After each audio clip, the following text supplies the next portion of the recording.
Jumpa kembali di MTD Journey Inspiration of Life. Pagi ini saya mau coba sharingkan teman-teman dengan temanya seberapa besar permasalahan di dunia bukanlah masalah karena akan berakhir saat kita tinggalkan menuju kepada akhirat yang kekal. Didasari dari kitab Lukas pasal 16 ayat 1 sampai 13 dan kitab Lukas pasal 16 ayat 14 sampai 31. Maksud temanya teman-teman, jadi seberapa besar permasalahan di dunia yang kita hadapi saat ini itu bukanlah masalah yang besar teman-teman, karena ya akan berakhir gitu. Jadi apapun yang timbul di dunia ini ujung-ujungnya tuh ditinggal oleh kematian kita teman-teman. Jadi tetap aja kita katakan bahwa seberapa besar permasalahan yang timbul di dunia ini tetap akan kita tinggalkan teman-teman. Berbeda sekali dengan apabila kita timbul masalah di dalam akhirat nanti. Nah, timbul masalah di akhirat nanti itu kan timbul karena sekarang teman-teman. Oleh karena sekarang itu, karena perbuatan kita sekarang di dunia ini yang menyebabkan akhirnya kita harus menanggung konsekuensi hidup kekal di dalam akhirat. Nah, itu yang bahaya di situ teman. Permasalahan di dalam akhirat itu yang tidak pernah bisa berakhir karena kembali kita sudah masuk ke dalam alam kekal. Jadi apabila memang kita menghadapi Tuhan nanti di pengadilan Tuhan, dalam arti kata kita menemui penghakiman dan penghukuman yang dari Tuhan gitu. Nah, kita pasti ujung-ujungnya teman-teman, bagi kita yang melakukan firman Tuhan di dunia ini, ya pasti kita akan masuk dalam keselamatan kekal di dalam sorga. Tetapi apabila kita tidak melakukan firman Tuhan di dunia saat ini, ya berujung akan masuk ke dalam kebinasaan di dalam neraka teman-teman. Nah, ini yang dimaksud bahayanya itu masuk ke dalam kebinasaan kekal di dalam surga. Itu permasalahan yang timbul itu teman-teman jauh lebih berat daripada di dunia ini. Seberat-beratnya di dunia ini tetap ujungnya teman-teman akan berakhir gitu. Waktu saat kita menjelang ajal kita meninggal dunia. Tapi waktu problemnya istilahnya kita menghadapi penghakiman, penghukuman, pengadilan di dalam akhirat nanti, kita masuk ke dalam neraka teman-teman. Itu permasalahan kita teman-teman tidak pernah bisa berakhir teman-teman. Terus aja gitu. Bahkan di firman katakan apabila mendapat siksa di dalam neraka, itu siksanya itu kekal, tidak pernah bisa berhenti, nggak bisa istilahnya di neraka itu meninggal dunia nanti kita proses sekali lagi, nggak ada teman-teman. Jadi di dalam akhirat itu ya akan terus-terusan seperti begitu, tidak bisa mengulang tidak bisa mengalami seperti di dunia. Nah, maksud jadi tema hari ini adalah maksudnya seperti itu teman-teman. Jadi seberat-beratnya permasalahan kita di dunia ini tetap aja teman-teman jauh lebih ringan daripada kita menghadapi permasalahan ya apabila kita sudah harus menghadapi penghakiman, penghukuman, pengadilan di dalam akhirat nanti teman. Ini resiko sekali. Tapi kalau sebaliknya teman-teman, apabila kita bisa mendapatkan keselamatan yang kekal di dalam surga, itu juga sama teman-teman, tidak pernah akan bisa berakhir. Jadi selalu akan selamat, selalu akan mendapatkan damai sejahtera, selalu akan tinggal di dalam surga karena nggak bisa berpindah teman-teman. Di dalam surga itu nanti berpindah ke dalam neraka, atau sebaliknya di neraka itu berpindah ke dalam surga. Itu sudah tidak ada cerita begitu teman-teman. Jadi kembali lagi ya bagi kita baik bagi teman saya, bagi keluarga saya yang sekarang mengalami penderitaan seperti apapun juga beratnya, tetap harus bersyukur bahwa ya karena penderitaan itu, permasalahan yang berat tersebut tetap akan berakhir teman-teman. Jadi yang paling penting itu kalau dari sisi rohani, dari sisi firman Tuhan dan dari sisi Tuhan, justru bagaimana kita hidup ini harus dengan preparation gitu, dengan persiapan yang bagaimana apabila kita nanti meninggal dunia menghadapi ya proses penghakiman, pengadilan dan penghukuman di dalam akhirat nanti. Itu yang paling penting teman-teman. Di pinggir di sisi di sisi penderitaan kita menghadapi permasalahan di dunia ini. Karena kalau kita compare sekali lagi beratnya permasalahan kita di dunia itu beda dengan beratnya nanti permasalahan kita di alam akhirat teman. Di dunia itu ada fana, ada sementaranya, ada berhentinya. Tapi kalau di akhirat permasalahan itu tidak pernah akan bisa berhenti karena memang sudah masuk ke dalam akhirat kekal. Nah, ini kita compare teman. Jadi kalau seandainya kita merasa berat sekali mengalami permasalahan di dunia ini, menderita sekali ya sampai dengan bobot 100 kilo misalnya seperti itu, ya sama teman. Kalaupun nanti misalnya dengan bobot penderitaan permasalahan 100 kilo di dalam neraka gitu. Ya itu tidak pernah di akhirat, tidak pernah akan ada habisnya teman-teman. Kalau di sini 100 kilo meninggal dunia ditinggalkan teman-teman. Nah, tapi kalau masuk ke dalam alam akhirat gitu, ya baik itu bentuknya permasalahan hidup ya sampai masuk ke dalam neraka, atau permasalahan hidup yang bisa membuat kita masuk ke surga. Baik masuk neraka dan surga itu yang tidak ada batasan, teman. Jadi kalau kita harus mikul 100 kilo teman, ya tetap aja sampai kekal itu harus bisa menanggung beban permasalahan yang beratnya itu 100 kilo. Beda dengan di dunia ini, permasalahan 100 kilo itu akan ditinggalkan waktu kita meninggal dunia. Itu dalam kondisi kalau kita gagal loh teman-teman. Tapi kalau balik lagi kita percaya, kita mengasihi, dan kita taat kepada Tuhan, ya kita lakukan firman Tuhan aja. Ya firman Tuhan ada katakan di kitab Matius pasal 6 ayat 33, simpel sekali, carilah dahulu kerajaan Allah dan kebenarannya, baru yang lain ditambahkan. Nah, masa sih Tuhan bohongi kita? Masa sih kita nggak percaya sama Tuhan? Masa sih kita tidak taat kepada Tuhan gitu? Kalau kita taat kepada Tuhan, ya kita tinggal lakukan itu. Di sela-sela penderitaan, banyaknya permasalahan yang 100 kilo tadi gitu, kalau diumpamakan 100 kilo itu berat sekali, kita tetap ya bertahan hidup dengan beban permasalahan 100 kilo. Taruh kata tidak bisa selesai gitu, sampai kita meninggal, ya permasalahan itu 100 kilo tetap terjadi. Tetap Tuhan katakan, firman katakan bahwa tuh ujungnya juga kita tinggalkan gitu. Itu kalau cerita sampai firman Tuhan tidak sampai tuntas di dunia ini teman-teman. Tapi kalau firman Tuhan ini sampai tuntas di dunia ini, ya bahwa permasalahan yang berat itu, penderitaan yang berat 100 kilo itu ternyata dengan mencari Tuhan menjadi solusi teman-teman. Menjadi solusi untuk bisa menyelesaikan permasalahan dan penderitaan itu, ya berikan selesai teman-teman. Yang berarti ada janji Tuhan yang ditambahkan itu gitu. Ya itu kan yang kita nantikan, itu kan janji Tuhan. Nah, boleh-boleh saja kita minta juga tidak berdosa kok. Memang itu janji Tuhan bahwa di firman di kitab Matius 6 ayat 33 itu bahwa carilah dahulu kerajaan Allah dan kebenarannya, dan nanti Tuhan akan tambahkan. Apa yang ditambahkan? Hal-hal duniawi teman-teman, hal-hal kelimpahan duniawi. Nah, itu kan apa, jadi memang janji Tuhan gitu. Jadi pantas aja kalau kita minta, kita ingatkan Tuhan. Nah cuman kan kembali lagi, kita sudah mencari Tuhan dan firman Tuhannya belum gitu. Kita sudah belajar mengenal, mengerti dan melakukan firman Tuhannya atau belum? Ya kita sudah lebih mengenal, mengerti akan pribadi Tuhan Allahnya atau belum? Nah yang diuburkan itu teman-teman. Dan kalau kita yakin bahwa kita bisa melakukan perintah peraturan firman Tuhan tersebut gitu, untuk mencari Tuhan dan kebenaran Tuhan, firman Tuhannya gitu, ya kita rasanya wajar-wajar aja teman-teman menuai janji Tuhan yang mendapatkan tambahan tadi. Nah meskipun mungkin tambahan ini sudah beda arti teman-teman, kita sudah dengan pola-pola pikir yang lebih dewasa rohani dibanding waktu orang-orang dunia dan orang berkeyakinan. Waktu kita menjadi orang dunia, orang berkeyakinan, kita tetap mengharapkan harta duniawi itu, kelimpahan itu berujung untuk kepentingan duniawi. Tapi setelah kita dewasa rohani, kita bisa lebih mengenal dan mengerti bahwa kelimpahan yang Tuhan sediakan untuk kita itu bukan untuk hidup di dunia ini, tapi untuk bagaimana digunakan ya sebagai alat Tuhan untuk ya memberitakan kebenaran firman Tuhan yang Tuhan rancang dan kehendaki bagi kita gitu. Jadi kita ini tidak cuma sekedar melakukan firman Tuhan teman-teman, tapi kita juga harus bisa ya memberitakan kebenaran firman Tuhan.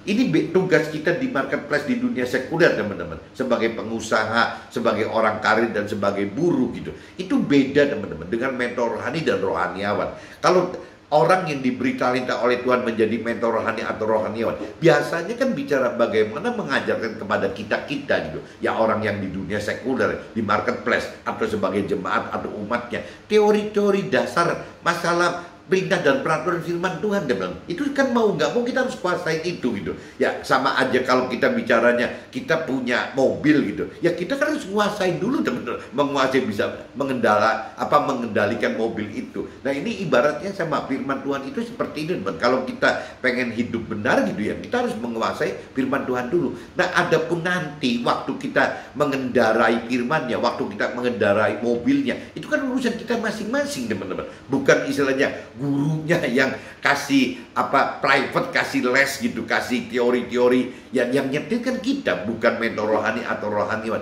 Ibaratnya gitu teman-teman. Jadi ya kita memang satu saat mesti dilatih oleh Tuhan bagaimana kita menyetir hidup kita sendiri, bagaimana kita menyetir mobil kita sendiri. Tidak bisa kita selalu mengandalkan mentor rohani, rohaniawan atau si guru private yang ngasih les belajar nyetir tadi teman-teman. Kalau kita ibaratkan seperti itu. Nah, yang mesti hati-hati justru sebagai mentor rohani, rohaniawan atau guru les ini, ya apakah mereka dalam prakteknya hanya bisa duduk di pinggir muridnya mengajarkan gitu, ya mengajarkan teori-teori rohani, mengajarkan teori-teori bagaimana menyetir mobil gitu. Tapi mereka lupa bahwa mereka tidak menyetir mobil. Nah ini Tuhan ingatkan kan, kalau bagi rohaniawan, mentor rohani dan guru tadi, ya tetap selain mengajarkan teori rohani, ya tapi harus juga melakukan firman Tuhan gitu. Mereka harus melakukan firman Tuhan. Karena yang bisa masuk ke dalam surga itu hanya orang yang melakukan firman Tuhan, teman-teman. Bukan orang yang mengajarkan firman Tuhan.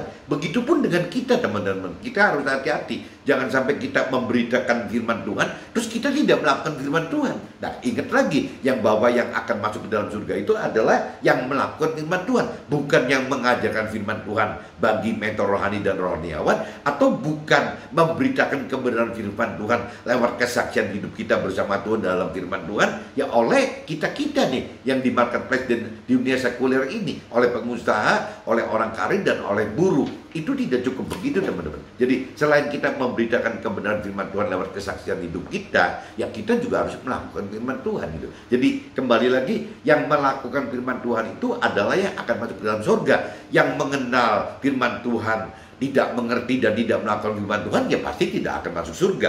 Orang yang mengenal dan mengerti firman Tuhan tapi tidak melakukan firman Tuhan juga tidak masuk surga, teman-teman. Orang yang mengenal dan mengerti bahkan mengajarkan firman Tuhan, ya tapi tidak melakukan firman Tuhan, tidak masuk surga juga. Dan bagi kita-kita yang sudah lebih dewasa rohani, ya istilahnya kita mengenal firman Tuhan, kita mengerti firman Tuhan, nah kita juga memberitakan kebenaran firman Tuhan di dunia sekuler atau di marketplace ini gitu. Nah kembali lagi, ya kita melakukan firman Tuhan tidak. Jadi kuncinya, teman-teman, bukan mengenal, mengerti, mengajarkan atau memberitakan kebenaran firman Tuhan. Kuncinya itu untuk bisa masuk surga adalah melakukan firman Tuhan, teman. Nah ini yang mesti kita semua camkan, harus hati-hati.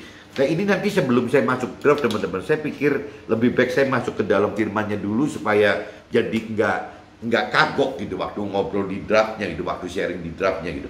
Nah ini dari kitab Lukas pasal 16, teman-teman. Saya ambil dari 1 sampai 13 dan dilanjut 14 sampai 31, teman-teman. Jadi saya akan bacakan kitab Lukas 16 ayat 1 sampai 31 yang nggak terlalu panjang gitu. Judul perikopnya perumpamaan tentang bendahara yang tidak jujur gitu. Dan Nabi Isa berkata kepada murid-muridnya, ada seorang kaya yang mempunyai seorang bendahara. Kepadanya disampaikan tuduhan bahwa bendahara itu menghamburkan miliknya. Lalu ia memanggil bendahara itu dan berkata kepadanya, apakah yang kau dengar tentang engkau? Berilah pertanggungan jawab atas urusanmu, sebab engkau tidak boleh lagi bekerja sebagai bendahara. Ini berarti bendaharanya menyeleweng nih, teman-teman.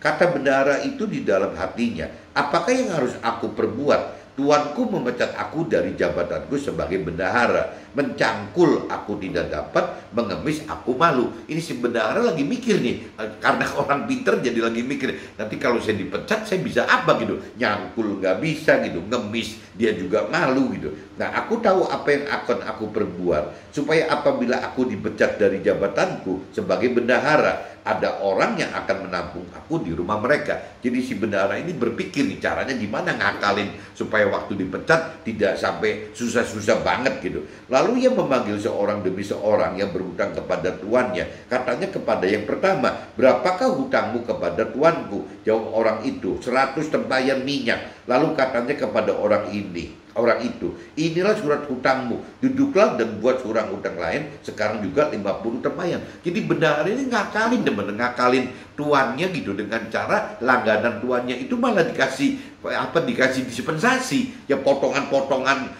jumlah hutang, potong uang atau potong barangnya gitu. Jadi seenaknya bendahara, karena bendahara punya hak itu. Nah itu pinternya orang dunia, diceritakan dalam firman itu seperti itu, teman-teman. Kemudian ia berkata kepada yang kedua, dan berapakah hutangmu? Jawab orang itu, 100 pikul gandum. Katanya kepada orang itu, inilah surat hutangmu, buatlah surat hutang lain 80 pikul. Jadi yang 100 utang 100, udahlah suruh ngaku aja 80. Jadi 20 pikulnya digratiskan sama bendahara, teman-teman. Kan bendahara konyol lebih-lebih dari pemiliknya gitu. Ya tapi demi kehidupan si bendahara itu, bendahara jadi nyari muka, nyari posisi terhadap si pelanggan-pelanggan tuannya tersebut, teman-teman, supaya waktu dia dipecat itu ya ada niat yang pernah bantuan kepada pelanggan-pelanggan itu, yang dia bendahara pikir itu akan bisa membantu dia, menyelamatkan dia gitu. Lalu tuan itu memuji bendahara yang tidak jujur itu. Nah ini tuannya berbesar hati sekali gitu ya. Lalu tuan itu memuji bendahara yang tidak jujur itu karena itu telah bertindak dengan cerdik. Malah curang begitu, malah sama bendahara dianggap cerdik gitu. Ya daripada mungkin korupsi nggak keruan gitu. Jadi ini kan bukan korupsi, tapi memang memberikan potongan kepada pelanggannya gitu. Jadi pelanggannya si tuannya juga mungkin senang karena dapat potongan kan. Nah sebaliknya bendahara itu tidak korupsi. Jadi si tuannya tidak bisa anggap itu korupsi. Ya cuman ketawa aja. Ini orang nggak korupsi, tetap aja pinter gitu. Ya memberikan potongan-potongan kepada pelanggan-pelanggannya supaya mendapatkan ya satu perhatian, satu belas kasih nantinya setelah dipecat gitu, teman-teman. Dunia ini lebih cerdik terhadap sesamanya daripada anak-anak terang. Dan aku berkata kepadamu, ikatlah persahabatan dengan menggunakan mamon yang tidak jujur, supaya jika mamon itu tidak dapat menolong lagi, kamu diterima di dalam kemah abadi.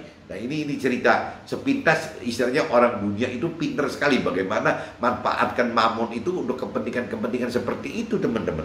Nah ini PRK udah berubah di ayat 10-nya, setia dalam perkara yang kecil nasihat, setia dalam perkara yang kecil nasihat.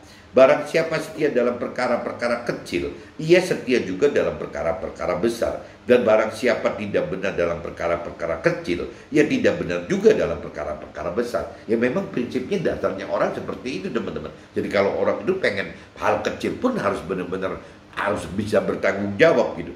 Jadi jikalau kamu tidak setia dalam hal mamon yang tidak jujur, ini cerita orang pegang uang gitu ya, siapakah yang akan mempercayakan kepadamu harta yang sesungguhnya? Jadi siapakah yang beri kuasa atau wewenang yang lebih besar gitu? Dan jikalau kamu tidak setia dalam harta orang lain, siapakah yang akan menyerahkan hartamu sendiri kepadamu? Ya, seorang hamba tidak dapat mengabdi kepada dua tuan, karena jika demikian ia akan membenci yang seorang dan mengasihi yang lain, atau ia akan setia kepada yang seorang dan tidak mengindahkan yang lain. Kamu tidak dapat mengabdi kepada Allah dan juga sekaligus kepada mamon. Semua itu, mamon itu uang, benar. Jadi kalau dari sisi Nasrani nyebut mamon itu adalah uang gitu, harta gitu. Semuanya itu didengar oleh orang-orang Farisi, hamba-hamba uang itu, dan mereka mencemoohkan dia. Lalu ia berkata kepada mereka, kamu membenarkan diri di hadapan orang, tetapi Allah mengetahui hatimu, sebab apa yang dikagumi manusia dibenci oleh Allah. Hukum Taurat dan kitab para nabi-nabi berlaku sampai kepada zaman Yohanes. Dan sejak waktu itu kerajaan Allah diberitakan dan setiap orang menggagahinya berebut memasukinya. Lebih mudah langit dan bumi lenyap daripada satu titik dari hukum Taurat itu batal. Setiap orang yang menceraikan istrinya lalu kawin dengan perempuan lain, ia berbuat zina. Dan barang siapa kawin dengan perempuan yang diceraikan suaminya, ia berbuat zina juga. Orang kaya, nah ini perikopnya ganti lagi di ayat yang 19, teman-teman. Orang kaya dan Lazarus yang miskin, judul perikopnya itu.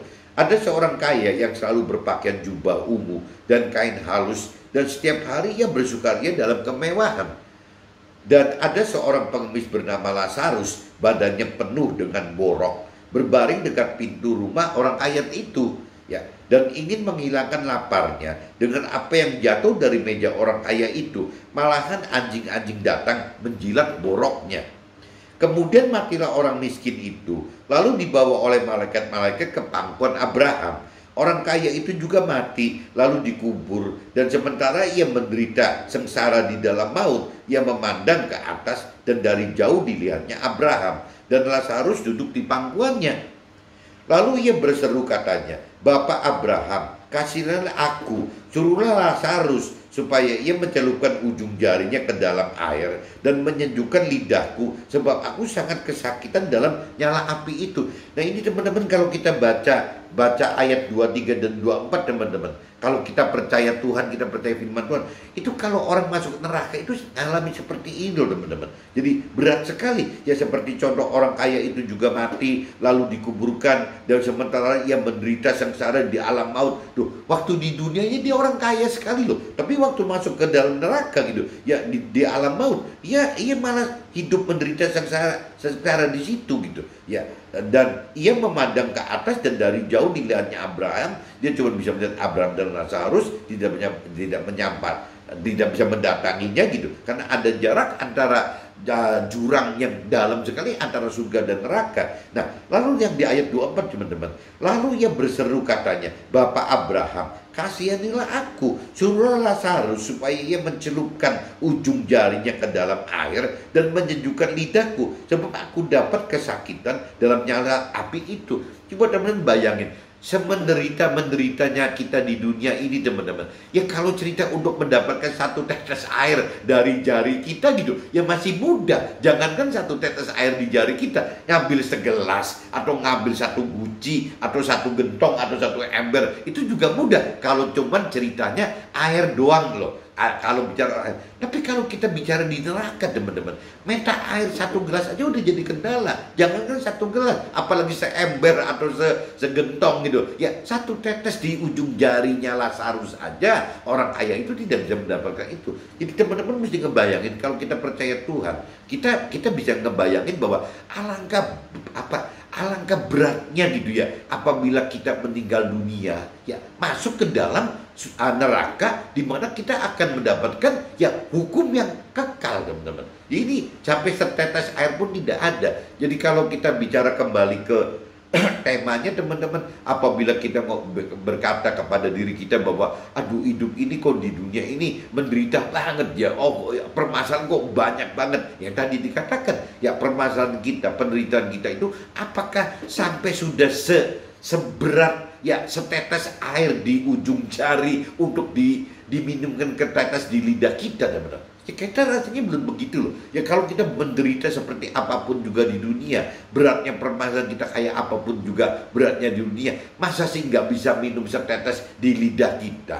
Ya kita ngomong kasarnya, kita minum segelas juga gampang. Ya kita mencari air satu gelas atau satu guci atau satu ember, satu pundi-pundi masih gampang teman-teman. Tapi kalau di neraka teman-teman nggak bisa loh. Satu tetes air pun tidak bisa. Nah ini yang mesti kita sadar bahwa ya ini, bahwa penderitaan permasalahan yang seberat apapun di dunia fana ini tetap akan berakhir teman-teman. Tapi apabila kita mendapatkan penderitaan dan permasalahan yang berat di dalam akhirat, di dalam neraka, nah itu yang berat, itu benar-benar namanya berat, itu benar-benar berat. Itu versi rohani, versi Tuhan seperti itu teman-teman. Jadi kita mesti bedakan bahwa sependerita-menderitanya kita di dunia ini, seberat-beratnya permasalahan kita di dunia ini, ya ingat cerita di ayat 24 kitab Lukas pasal 16 tersebut, bahwa untuk mencari satu tetes air pun di neraka itu susahnya setengah mati teman-teman.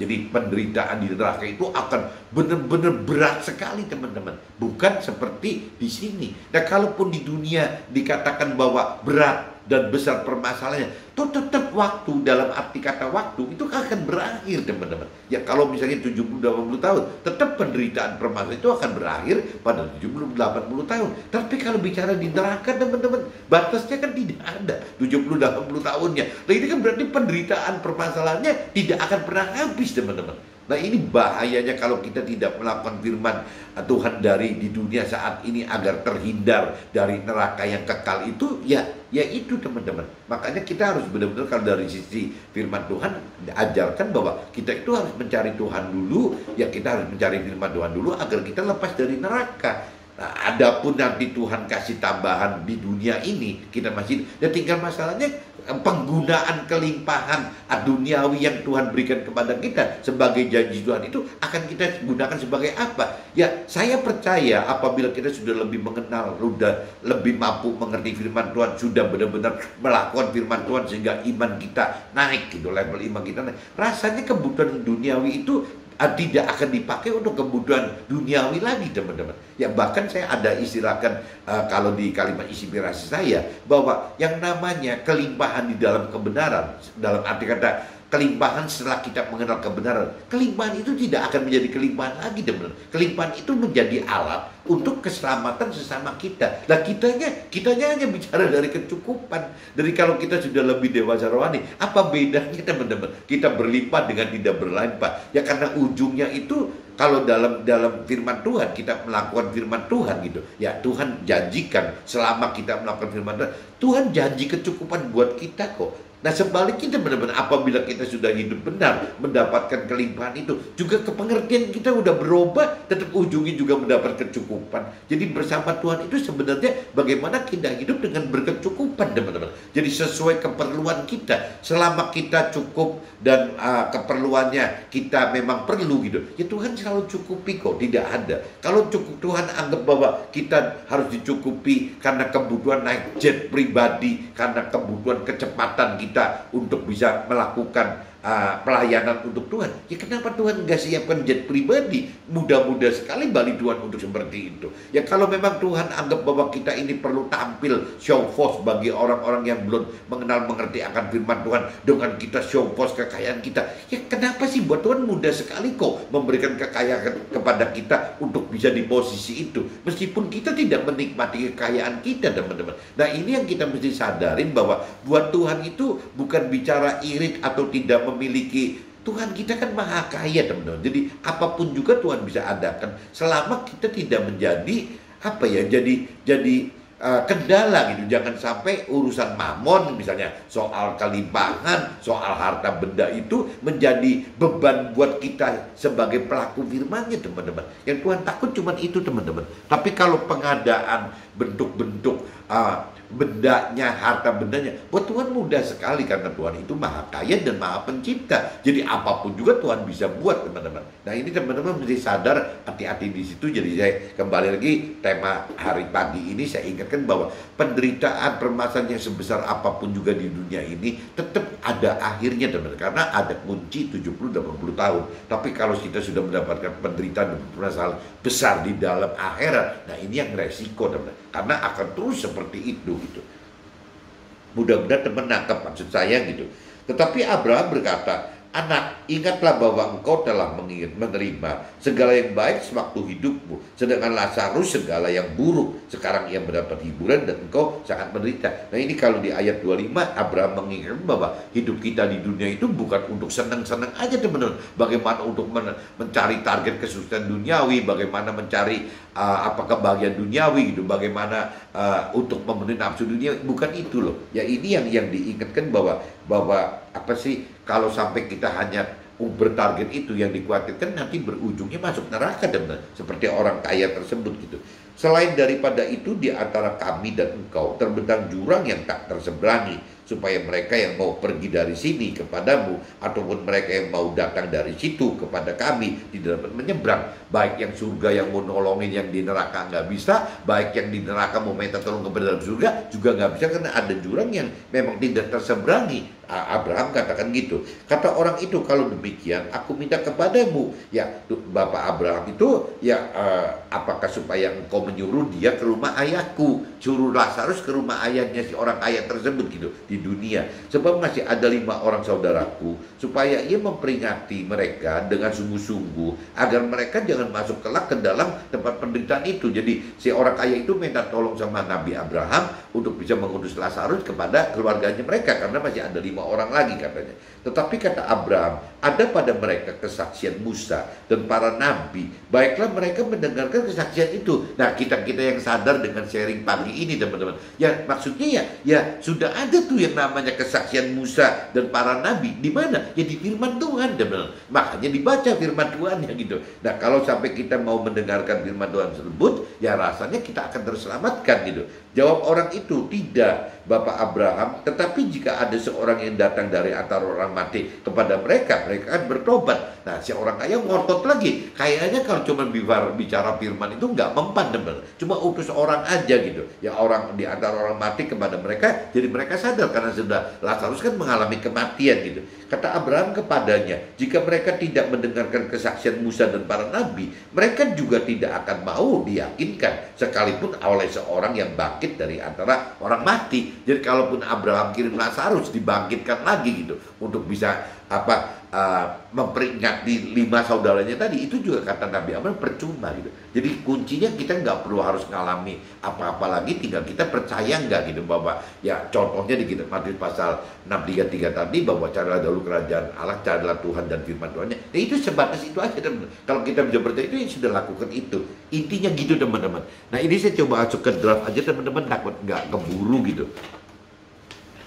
Jadi kalau di draft saya, teman-teman, Lukas pasal 16 ayat 1-9, makna pentingnya hal kesuksesan dunia dan kelimpahan harta benda serta tahta dari sisi rohani adalah bagaimana hal ini digunakan sebagai alat Tuhan untuk memberitakan kebenaran firman Tuhan bagi sesama kita, ya, sampai ke seluruh penjuru tempat yang Tuhan tugaskan kepada kita, yang mana hal ini sangat memerlukan kesuksesan harta bahkan tahta dunia ini. Nah ini sebenarnya kalau dari sisi rohani, teman-teman, bukan dari sisi duniawi. Kalau dari sisi duniawi kan orang ingin menikmati kelimpahan itu, teman-teman. Kesuksesan harta benda itu, tahta itu akan dinikmati di dunia ini. Tapi kalau kita bicara dari sisi rohani, dari sisi pola pikirnya Tuhan, dari firman Tuhan, apakah Tuhan melarang kita untuk berlimpah harta benda dan tahta? Tidak, teman-teman. Ya Tuhan tetap memang menganjurkan kita juga untuk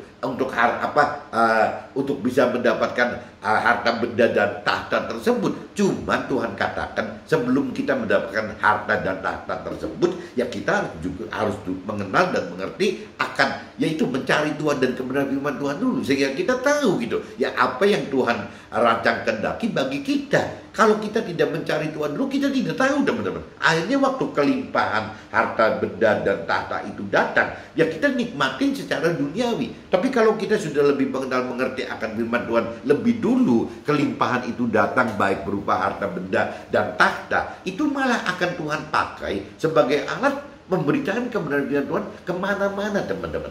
Yang orang yang masih memungkinkan bisa memberitakan kebenaran firman Tuhan kemana-mana, itu adalah orang yang hidup sebagai pengusaha, sebagai orang karir, sebagai buruh, karena hidup di dunia sekuler, di marketplace itu beda, teman-teman, dengan orang yang punya talenta, mentor rohani atau rohaniawan yang biasanya kalau saya pelajarin banyak yang cuma menetap aja, teman-teman. Atau kalau misalnya ditugaskan, ya paling tugas muter-muter ya dalam area bagaimana mengajarkan teori rohani, teori ketuhanan, teologi saja gitu. Jadi susah. Nah kalau yang bisa mendapatkan berkat yang berlimpah gitu, yang bisa mendapatkan tahta yang tinggi itu, sebenarnya kita di marketplace dunia sekuler. Nah, kita memang harus dimulai dari belajar ya teori rohani, teori ketuhanan itu dari mentor rohani dan rohaniawan. Tapi jangan berhenti di situ, teman-teman. Setelah kita mengerti teori-teori rohani, teori ketuhanan itu, ya kita mesti bergaul dengan Tuhan langsung lewat roh Tuhannya. Nah, sebenarnya mentor rohaniawan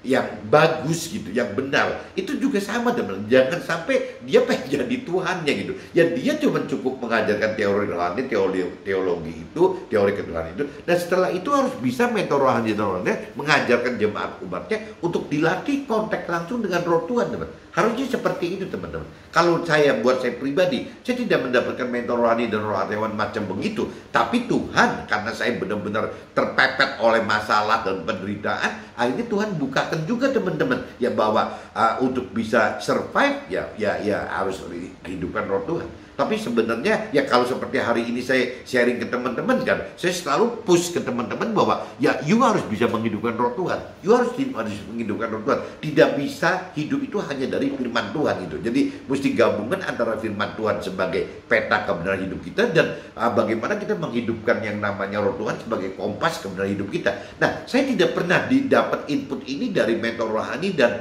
rohaniawan yang saya sekarang dari awal saya belajar, teman-teman. Nah ini yang saya kadang-kadang jadi apa sih, sedih gitu. Maksudnya kenapa ya kalau mentor rohani dan rohaniawan dari dulu bisa mengajarkan ke umat jemaatnya seperti ini, rasanya kan lebih banyak orang yang bisa lebih terselamatkan gitu daripada saya yang bukan mentor rohani dan rohaniawan. Tapi sudahlah, daripada kita komplain rohaniawan atau mentor rohani, ya sudah, kita yang di marketplace, ya di dunia sekuler yang terkait biasanya umumnya sebagai pengusaha atau sebagai orang yang karir atau sebagai buruh gitu. Ya sudah, kita yang sebagai orang-orang di lapangan ini, yang kita tahu tetap Tuhan tugaskan selain melakukan firman Tuhan untuk kita pribadi, Tuhan juga pengen level kita lebih tinggi lagi apabila kita bisa memberitakan kebenaran firman Tuhan ya lewat kesaksian hidup itu. Meskipun kita nggak ngerti teorinya teman-teman. Jadi wajar-wajar aja lah kalau saya ngomong agak ngawur gitu ya. Contohnya kayak kemarin saya pengen nyebut Raja Saul, nyebutnya Saulus gitu. Jadi ketukar teman-teman. Padahal sih tema ceritanya sama gitu. Maksudnya gitu loh. Ya waktu Raja Saul itu menunggu siapa tuh yang namanya si nabi atau si imamnya nggak datang-datang gitu. Ya akhirnya si Raja Saul ini kepaksa mengadakan ritual agama dulu, dan ini dianggap baik oleh Saul, Raja Saul, tapi dianggap tidak benar oleh Tuhan gitu. Nah ini, cuman saya karena bukan mentor rohani, bukan orang, jadi nggak bisa tuh, nggak bisa sampai hafal teori rohani secara detail itu, saya nggak bisa. Cuman Tuhan cuma bukakan bahwa ada cerita Saul, tapi saya nggak inget gitu, bisa ngomong oh Saulus ya, jadi cuma nyasar Saul jadi Saulus, karena ada cerita Saulus yang jadi Paulus kan gitu. Nah ini yang paling ketukar-tukar begitu, tapi intinya seperti itu. Jadi ya kembali lagi, kalau kita memberitakan Tuhan itu bukan bicara yang kita bicarakan oleh pengusaha atau orang karir atau orang-orang yang diburu, itu bukan teori rohaninya teman-teman, tapi dari kesaksian hidupnya gitu, bahwa ya kita mengalami hidup seperti ini. Nah ini yang diharapkan kita bisa begitu teman-teman. Jadi kembali lagi, kita ini butuh kelimpahan, kita perlu yang namanya tahta ya untuk kepentingan jadi alat Tuhan. Ya kalau kita punya harta berlimpah kan mudah teman-teman, kebutuhan kita mau menjadi alat Tuhan sampai dimanapun juga kita punya dana kok, bisa gitu. Ya begitu pun juga urusan tahta. Kalau kita bicara bertahta tinggi gitu, yang menjadi alat Tuhan lebih mudah teman-teman, dipandang orang lebih mudah. Ya pasti lebih banyak, kalau firman Tuhan katakan kalau orang kaya itu lebih pergaulannya lebih luas, lebih mudah diterima oleh masyarakat. Ya itu yang dibutuhkan, kita harus punya harta benda dan tahta tadi. Cuman masalahnya penggunaannya untuk pribadi kita di dunia atau untuk Tuhan di akhirat nanti. Nah ini cuma beda di situ aja teman-teman. Kalau Lukas pasal 16 ayat 10 sampai 12, belajar setia dalam hal harta-harta dunia, karena ini adalah dasar kita dibentuk dari awal cara mendapatkan dan maksud permohonan serta tujuan akhir menikmatinya. Kesuksesan harta dan tahta di dunia berpotensi untuk berbuat dosa, karena kalau dunia dapat bisa membutakan hati kita. Nah ini kembali yang tadi dikatakan, jadi waktu kita mengumpulkan kelimpahan itu, harta dan tahta itu, ya kembali lagi pengenalan pengertian kita sampai titik mana teman-teman. Tapi kalau seandainya kita ngawur gitu, tidak mengenal pemanfaatan harta dan tahta tersebut, ya malah bisa berpotensi untuk kita berbuat dosa kan teman-teman. Karena kelimpahan itu, ya baik berupa harta benda dan tahta itu, akan menjadi malah rongrongan bagi kehidupan kita untuk hidup benar teman-teman.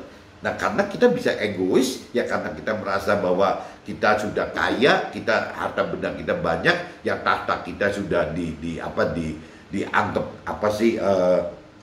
berguna, punya power, ya akhirnya kita tidak mau melakukan apa-apa teman-teman. Ya dianggapnya sudah cukup semua, ya udah tinggal di dunia aja, kita tidak mau ngikutin perintah-perintah firman Tuhan lagi. Nah ini yang disebut berpotensi untuk dosa, itu maksudnya seperti itu teman-teman. Nah ini lanjut lagi Lukas 16 teman-teman, ayat 13 teman-teman. Lukas pasal 16 teman-teman, ayat 13. Kesuksesan akan membuat kita dapat tersudut untuk hidup dengan memilih mengabdi kepada Tuhan atau kepada Mammon. Hanya dengan mau mencari Tuhan dan firman-Nya, ya serta mau dan mampu mengenal dan mengerti serta melakukan firman Tuhan, kita dapat pengertian dalam sikon terpuruk. Kita hidup fokus bagi Tuhan, dan dalam sikon terangkat kita juga harus fokus dalam Tuhan. Nah ini jadi kembali lagi teman-teman, kalau kita bicara kesuksesan duniawi yang tadi dikatakan kita itu limpah harta benda dan tahta gitu ya. Nah, ini kembali lagi teman, kadang-kadang waktu kita menderita, waktu kita mengalami banyak permasalahan, kita hidup bisa teman-teman sesuai apa yang Tuhan perintah peraturan dalam firman-Nya. Cuman yang bahaya teman-teman, waktu kita kalau dalam kondisi terpuruk, kita bisa ingat gitu, bisa ingat perintah peraturan firman Tuhan-Nya. Tapi waktu kita sudah berhasil gitu, ya kita bisa jumawa teman. Kita bisa sombong dan bisa lupa apa yang diperintahkan oleh Tuhan waktu awalnya gitu. Nah, yang benar itu teman-teman seharusnya baik dari mulai kita kondisinya terpuruk atau kita dalam kondisi yang sudah terangkat, ya harus benar-benar sebenarnya kita hidup ya fokusnya hanya untuk Tuhan. Bukan istilahnya kalau terpuruk mencari Tuhan, kalau terangkat lupa sama Tuhan. Nah, ini konsekuensi resiko manusia menghadapi hal seperti ini besar sekali teman-teman. Karena kembali lagi dasar dari manusia itu kan ya tidak baik teman-teman, tidak bagus gitu. Jadi kalau kita tidak ada pergumulan kehidupan kita, keseharian kita tidak bergumul, berdialog, berinteraksi dengan Tuhan, konsekuensi resiko untuk kita meninggalkan Tuhan dan firman Tuhan itu gede sekali teman-teman. Tertarik oleh duniawi, tertarik oleh orang-orang yang keyakinan di pinggir kita itu besar sekali teman-teman. Karena apa yang kita lakukan, apa kita lakukan dalam hidup ini sesuai dengan firman Tuhan, bagi dunia itu dianggap tidak wajaran, bahkan kebodohan. Yang ngapain lu kaya tidak bisa menikmati kekayaan lu, kok lu kaya cuma bisa untuk bantuin orang lain gini-gini. Nah, itu orang dunia katakan begitu teman-teman. Sedangkan Tuhannya menghendaki seperti itu gitu. Jadi kan bertolak belakang gitu. Ya kalau Tuhan sih tidak niatnya istilahnya membuat kita kelimpahan harta benda dan tahta itu untuk kepentingan duniawi. Tuhan pengen kita berkelimpahan harta dan tahta itu untuk menjadi alat Tuhan. Bagaimana menjadi, selain kita menjadi pelaku firman, kita juga bisa memberitakan kebenaran firman Tuhan kepada sesama kita. Tujuan Tuhan kan itu teman-teman. Nah, untuk memberitakan kebenaran firman Tuhan kepada sesama kita gitu, yaitu Tuhan tahu bahwa kita butuh yang namanya kelimpahan duniawi untuk sebagai alatnya gitu, dan juga butuh loh tahta itu gitu. Bagaimana image-nya itu gitu, ya butuh sekali yang namanya banyak kan teman-teman, yang namanya orang dunia itu kan tipenya macam-macam gitu. Ya waktu awal-awal sebelum orang itu mengenal kebenaran yang sejati, yang benar-benar gitu, yang benar-benar itu kan orang dunia bisa menilai, melihat kita yang kita mau coba beritakan kebenaran itu, melihatnya banyak teman-teman. Misalnya bisa aja orang-orang melihat dari kekayaan kita, sampai silo ini orang hebat banget ikut Tuhan jadi bisa kaya sekali. Nah, gara-gara kita kaya jadi akhirnya orang itu mau ikut Tuhan. Bisa begitu teman. Bisa juga orang katakan ini orang kok bisa seger terus ya, padahal udah umur segini-gini, ini gara-gara ikut Tuhan tuh jadi bisa seperti itu. Nah, jadi orang tertarik seperti itu. Ini ceritanya bukan nggak ada teman-teman. Ya cerita contohnya banyak sekali tokoh-tokoh di kitab suci yang memang kaya sekali gitu, tapi hidupnya benar. Ya contoh kayak Raja Daud kan kaya sekali, Raja Salomo anaknya kaya sekali gitu. Nah, itu jadi contoh orang yang tidak mengenal kebenaran firman Tuhan jadi ikut-ikutan. Tapi sebaliknya kalau dari sisi contohnya seger, awet muda gitu, ya contohnya Nabi Kaleb kan, akhirnya orang juga pengen ikutan seperti Nabi Kaleb. Bagaimana caranya? Nabi Kaleb yang katanya umur 85 masih terlihat seperti 40, baik fisiknya maupun kekuatannya. Nah, kita kan bisa percaya nggak percaya teman, apa iya ada orang seperti itu gitu. Nah, dengan kondisi seperti itu ya kita bisa niru si Raja Daud, kita bisa niru seperti Nabi Kaleb dan lain-lainnya juga teman-teman. Seperti kita bisa niru Nabi Abraham, kita bisa meniru Nabi Nuh, kita bisa juga meniru sulitnya hidup itu seperti Nabi Ayub gitu. Akhirnya gitu. Ya, itu kita butuh yang namanya kehebatan kita, tahta kita, kehebatan kita, pamor kita di dunia ini bisa menjadi satu contoh buat teman-teman kita yang belum mengerti akan kebenaran firman Tuhan. Begitupun harta benda. Jadi pengen harta benda, pengen yang namanya tahta dalam arti kata yang lebih luas itu bukan cuma soal tahta, kedudukan, posisi kerja aja, tapi mungkin yang tadi dikatakan Nabi Kaleb punya awet muda, yang namanya Abraham punya kekuatan setia, yang namanya Nabi Ayub punya kekuatan kuat menderita, yaitu sebutannya kan kelebihan-kelebihan yang ditonjolkan gitu, yang bisa ditiru menjadi contoh-contoh teman-teman kita yang lain, sesama kita teman-teman.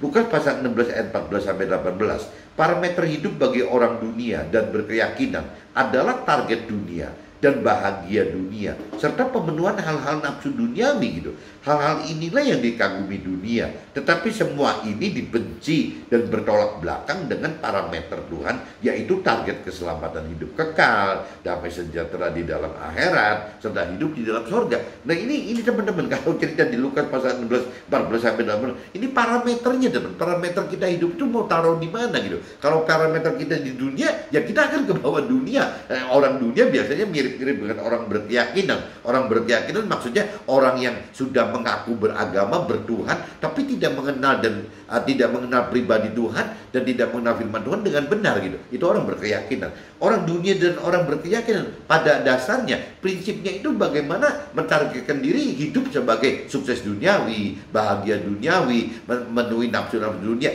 dengan segala macam dihalalkan gitu teman. Itu biasanya begitu orang dunia dan berkeyakinan gitu. Ya, targetnya itu seperti itu. Nah ini bertentangan sekali teman. Hal itu dibenci oleh Tuhan gitu, dibenci oleh Tuhan yang dan juga bertolak belakang dengan targetnya, parameternya Tuhan.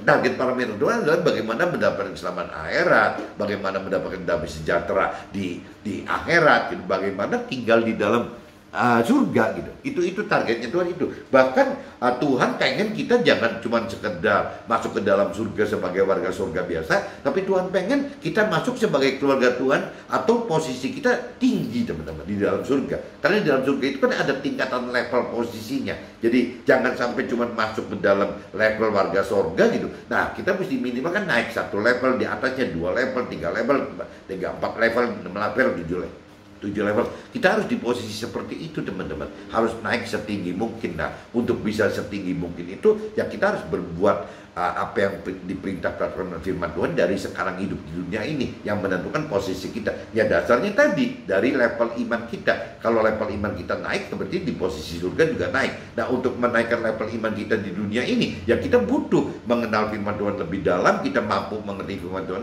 dan kita berani melakukan firman Tuhan. Semakin banyak kita berani melakukan firman Tuhan, semakin tinggi posisi kita di dalam surga, karena level iman kitanya semakin banyak yang kita lakukan, ya semakin banyak iman yang kita dapat gitu. Kuncinya gitu teman-teman. Lukas pasal 16 ayat 19 sampai 26. Seberapa besar permasalahan yang timbul saat ini di dunia tidak akan berarti jika kita bandingkan kematian, karena kematian akan menggiring kita kepada penghakiman dan pengadilan di akhirat yang kekal, di mana penghukuman akhirat akan tidak dapat berakhir seperti dunia yang fana yang akan ditinggalkan oleh setiap manusia saat ajalnya sudah datang. Nah ini tadi saya udah jelaskan bahwa beda sekali teman-teman. Jadi permasalahan penderitaan di dalam dunia itu memang berat, bukan tidak berat, tapi kan ada akhirnya gitu. Ya karena umur kita kan akan meninggal dunia gitu. Nah waktu kita meninggal dunia berarti kan permasalahan dan penderitaan yang berat tadi ditinggal. Nah tapi kalau bicara permasalahan dan penderitaan itu adanya di alam akhirat teman-teman, yang terbawa sampai ke alam akhirat, ini kan otomatis orang ini penderitaan permasalahan ini karena memang tidak bisa clear di dunia ini gitu, ya ujung-ujungnya kan berakhir tergelincir masuk ke dalam neraka. Nah waktu kita mendapat penderitaan dan permasalahan di dalam neraka, maksudnya firman Tuhan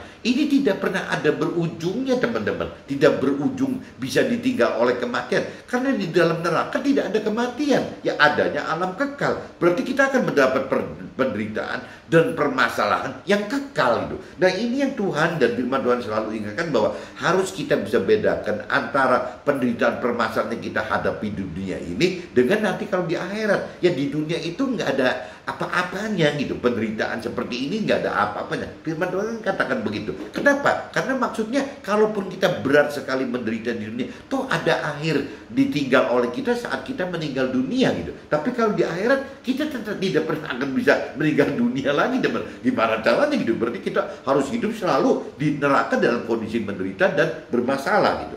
Lukas pasal 16 ayat 27 sampai 31. Permasalahan hidup kita yang sedang kita hadapi dan alami sangat berat saat ini tidak ada artinya jika kita bandingkan dengan persiapan diri kita yang menghadapi Tuhan, karena ada jangka waktu bagi hidup kita yang 70-80 tahun yang tadi diceritakan kan. Kalau hidup di dunia ada batas waktu 70-80 tahun teman-teman, tapi apa bisa ada habis gitu, ada kehabisan.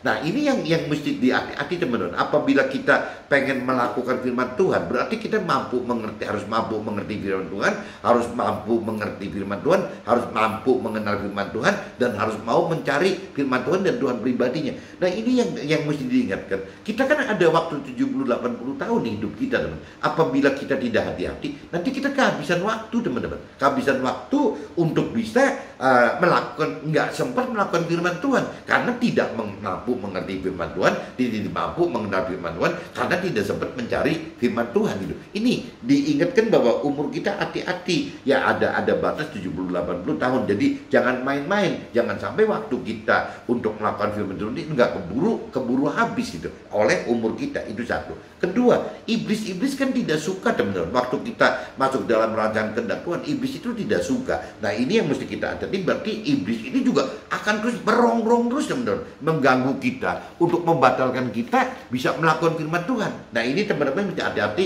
Memang kembali lagi ya, untuk bisa masuk ke dalam rancangan kehendak Tuhan itu kita butuh firman Tuhan, tapi kita juga sekaligus butuh roh Tuhan teman, sehingga nanti firman Tuhan dan roh Tuhan itu yang bisa mengangkat level iman kita. Nah waktu level iman kita terangkat, kita bisa masuk ke dalam rancangan dan kehendak Tuhan. Oke teman-teman, see you, bye-bye.